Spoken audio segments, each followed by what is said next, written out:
네, 안녕하세요. 반갑습니다. 오늘 AMD 듀얼 라인 전략에 대한 내용으로 한 말씀 드리도록 하겠습니다.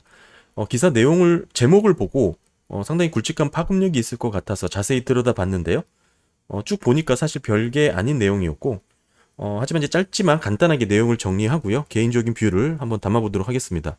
기사의 이제 주요 골자는 TSMC의 이제 양황 관계의 파국으로 치달을 수 있는 여지가 있기 때문에 뭐 이런 지정학적 리스크가 결국 AMD가 TSMC의 대안으로 삼성 파운드리를 활용할 수 있다라는 논리까지 치달은 분석 추정에 관련된 기사인데요. 일단 그렇게 원인으로 지목을 했던 요인이 상당히 개인적으로 설득력이 떨어진다라는 생각이 있고, 궁극적으로 지금 확인되는 지금 물량 자체가 14나노 칩이라는 것이죠. 레거시 공정입니다. 지금 레거시를 지렛대로 활용해서 점차 첨단 공정으로 확대할 수 있는 여지가 생겼다 정도로 지금 기사를 썼는데요. 뭐 앞으로 관계가 잘 형성됐으니 긍정적으로 뭐 해봐라 라는 내용입니다. 결국에는 이 AMD가 삼성에게 이 구공정이죠. 레거시 공정의 칩을 맡겼다라는 내용인데 전체 물량은 확인되지 않았고요. 이 14나노 공정의 수준으로 볼 때 AMD의 이제 제품으로 본다면 라이젠 2000이라든지 뭐 RX 580 수준이 될 수 있을 텐데요. 이제 사실 그렇게 만들 수 있는 제품의 수요가 글쎄 얼마나 있을지는 모르겠지만 그 물량 자체가 그렇게 크지 않을 것이라는 생각을 갖고 있고요. 한마디로 총평을 말씀드리면 약간 억지스러운 호도성 기사라는 생각을 갖고 있습니다. 그러니까 외신의 기사 내용을 차분하게 하나하나 들여다보면 뭐 실제 삼성 파운드리가 TSMC를 대체할 뭐 팩트로 언급된 요인은 하나도 없었고요. 일단은 AMD는 최신 공정을 이제 TSMC에 맡기고 있죠. 7나노 이하, 5나노, 4나노, 심지어 앞으로 3나노까지 말입니다. 근데 현재 TSMC 5나노 공정을 애플 다음으로 많이 생산하고 있는 게 이제 AMD 제품을 많이 생산하고 있고요. 제 기사의 내용에 나왔던 이 양황관계 파국에 대한 리스크로 인한 듀얼 전략이라는 게 사실 그렇게 설득력이 높아 보이는 주장은 아닌데요. 지정학적 리스크라는 게 사실 삼성이라고 해서 피해갈 수 있는 건 아니고, 궁극적으로 글로벌 시장에서는 북한, 남한 또는 전쟁 가능성은 사실 전시 상황으로 평가하고 있다라는 점에서 그렇게 지금 언급했던 AMD의 듀얼 전략, 지정학적 리스크를 언급한다라는 것은 적절하지 않다라는 게 개인적인 생각이고요. 그리고 이제 더불어서 이제 인텔 관련해서도 뭐 CPU, GPU와 직접 경쟁 구도에 있는 AMD이기 때문에 아무래도 AMD가 파운드리 물량을 인텔에게 맡기진 않을 것이다라고도 보고 있죠. 더불어서 이제 삼성보다는 초미세 공정에 대한 기술력이 떨어질 것이다라고 뭐 또 평가를 하고 있고요. 그런 면에서 봤을 때는 삼성과의 거래가 어느 정도 유의미한 대안이 될 수 있을 것이다라고 본 것인데, 사실 이 기사의 최초 보도는 디지타임즈입니다. 거기 디지타임즈의 분석 보도에 의하면 수주가 예상되는 칩의 규모가 14나노에 들어가는 레거시 공정이고, 이제 더불어서 TSMC의 물량을 가져온 게 아니라는 게 이제 제가 드리고 싶은 말씀이고, TSMC는 향후 앞으로 몇 년 동안 AMD의 M4, N4, 그러니까 5나노, 4나노 공정, 앞으로는 이제 3나노 공정까지 되겠죠?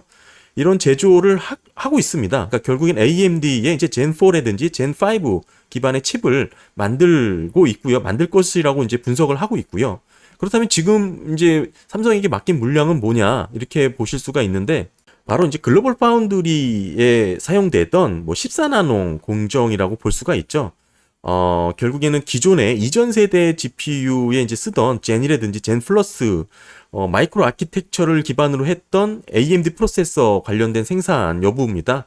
그러니까 지금 삼성 파운드리 같은 경우에는 14나노 LPP라든지 뭐 지금 12나노 정도, 그리고 글로벌 파운드리 12나노 정도의 생산 노드를 사용하는 기반이라고 이제 볼 수가 있고요. 종합해서 말씀을 드리면 성숙 공정을 제외한 AMD 대부분의 칩은 사실 글로벌 파운드리가 생산을 하고 있죠. 그러니까 AMD의 그 사업 부분이 분사돼서 만들어진 기업이고, 이제 게다가 지금 현재 글로벌 파운드리는 인텔이라든지 퀄컴, 미디어텍, NXP 등 다양한 지금 고객들을 확보하면서 물량 수주가 이제 뭐 긍정적으로 지금 나오고 있기 때문에, 아마 개인적인 생각으로는 글로벌 파운드리 물량이 이제 어느 정도 지금 확보된 면이 있기 때문에 뭐 이를 대비하기 위해서 삼성전자까지 이제 좀 보험 성격으로 염두해 두는 게 아닌가 그런 생각이고요. 결국 글로벌 파운드리 캐파가 다 찰지 모른다는 생각에 그 만약의 사태에 대비해서 삼성이 레거시 공장에도 어느 정도 이렇게 염두를 하자 정도로 저는 이제 보고 있습니다. 그러니까 결국에는 TSMC 물량을 삼성 파운드리가 수주를 한 게 아니고 글로벌 파운드리 물량을 삼성과 이렇게 어느 정도 나눠 갖는 구조인 것이죠. 뭐 이제 근데 왜 설레발을 치냐면 앞으로 첨단 미세 공정으로 확대될 수 있는 여지가 삼성은 있기 때문입니다. 글로벌 파운드리 같은 경우는 2018년도에 첨단 공정 기술 연구 개발을 중단했죠. 이미 첨단 미세 공정 개발에 경쟁하는 것은 TSMC와 삼성뿐이기 때문에 이렇게 레거시 공정이 넘어간 것이 앞으로도 AMD가 삼성에게 첨단 미세 공정에 대한 수주 여부가 가능성이 높아진 게 아니냐, 뭐 이런 희망 회로를 이제 돌리는 건데요. 글쎄요, 뭐 AMD가 삼성 파운드리에 첨단 물량을 줄 수도 있겠죠. 하지만 너무 앞서 나간 뭐 확인되지 않은 추측성 기사라는 게 이제 핵심입니다. 한마디로 기대감으로 반영된 보도라는 것이고요. 사실 조금만 생각해보면 논리적으로 앞뒤가 맞지 않는다는 걸 알 수가 있는데 지금 AMD 칩 가격 경쟁 구도를 놓고 봤을 때는 삼성 파운드리의 첨단 기술을 하려면 AMD도 결국 지금 삼성 파운드리 노드용 칩을 재설계해야 되고 대략적으로만 계산해도 그 비용이 수억 달러에 달할 것이라고 지금 전망을 하는데 이는 AMD가 지출하지 않아도 될 만한 추가 비용인 것이고 이 자체가 가격 경쟁 구도에 있어서 큰 부담이 될 수도 있는 겁니다. 게다가 삼성 파운드리의 뭐 여러 가지 기술력이라든지 수율이라는 부분도 안정적인 부분이 아니기 때문에 더욱 뭐 리스크 요인으로 작용을 할 수가 있고요. 결국 지금의 AMD가 이런 듀얼라인 전략을 고려한다라는 기사가 나오는 것도 이 가격적인 부분에서 자유롭지 않다고 보고 있는데요. 이 가격 경쟁력이라는 측면에서 본다면 사실 TSMC에 직접적으로 위협될 수준이 아니라는 게 분석이 더욱 확고해집니다. 종합해 보면 사실 14나노의 일부 물량을 수주받는 걸 갖고 사실 너무 확대 해석하는 그런 기사라고 생각이 되고요. 이게 이제 AMD와 삼성과의 관계가 뭐 그동안 나빠서 수주를 안 줬냐? 그건 또 아니잖아요. 그러니까 이번에 이제 작은 물량의 수주를 갖고 서로의 관계가 더욱 발전할 것이라는 식의 분석 보도는 사실 그 수준이 조금 너무 낮다라고 생각이 됩니다. 뭐 AMD 입장에서는 이 가격 듀얼 전략을 세울 때 가격 정책에 있어서도 그 염두에 둬야 될 부분이 많다고 생각을 하는데요. 지금 인텔과 직접 경쟁 구도에 있기 때문에 AMD 칩 생산 단가를 어느 정도 낮출 수밖에 없는 상황에 있다는 것이죠. 결과론적으로 상대적으로 저렴한 파운드리를 찾을 수밖에 없고 그게 결국에는 글로벌 파운드리를 제외하고 놓고 본다면 삼성 파운드리가 이제 대안이 될 수 있다라는 것이죠. 뭐 그 정도 비용 우위 측면에서 보는 게 합당하다고 보여지고요. 사실 반도체 업계는 서로 긴밀하게 협력 관계를 맺고 있지만 그 내부적으로 보면 치열하게 경쟁 구도로 얽혀 있기도 합니다. 지금 보도에서처럼 서로의 관계가 뭐 확대될 여지가 있을 정도로 지금 해석이 되려면 TSMC에 맡긴 5나노 물량을 일부 삼성에게 맡겨야 충분히 해볼 수 있는 기대감 또는 희망 회로라고 보는데요. 지금 그게 아니고 14나노 물량이고 게다가 글로벌 파운드리의 물량을 글쎄요 이원화된 전략으로 이렇게 보도되는 내용인데 이걸 갖고 TSMC와의 경쟁 구도로 논리를 확대한다라는 것은 사실 너무 앞서 나간 게 아닌가 싶고요. 오히려 이 기사 자체는 글로벌 파운드리와 어찌 보면 삼성 파운드리와 경쟁을 해야 되는 그런 구도 측면에서 이해하는 게 더 바람직하다라는 생각을 갖고 있습니다.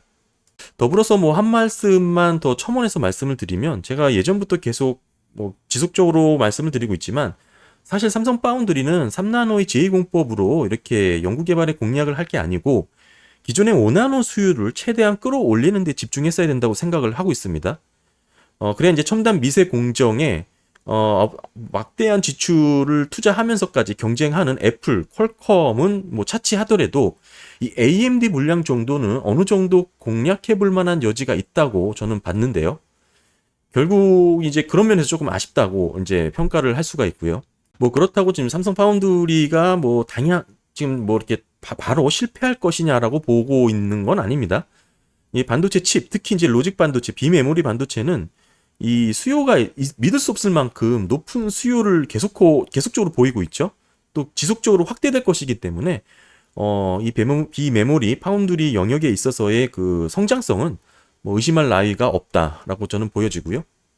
다만 이런 식의 너무 호도성 기사 또는 너무 희망회로성 기사, 논리가 앞뒤가 안 맞는 기사를 억지스럽게 TSMC와 경쟁 구도로 잡아가는 그런 식의 보도 또는 언론들의 확대 재생산은 오히려 글쎄요, 이제 정확한 정보를 기반으로 제공한다라는 측면에서 놓고 봤을 때는 더 불리하게 만드는 게 아닌가 그런 생각을 좀 하게 되고요. 네, 오늘은 AMD의 듀얼 라인 전략에 대해서 한번 살펴봤고 그 내용에 대해서 한번 정리를 해서 말씀드렸습니다. 네, 감사합니다.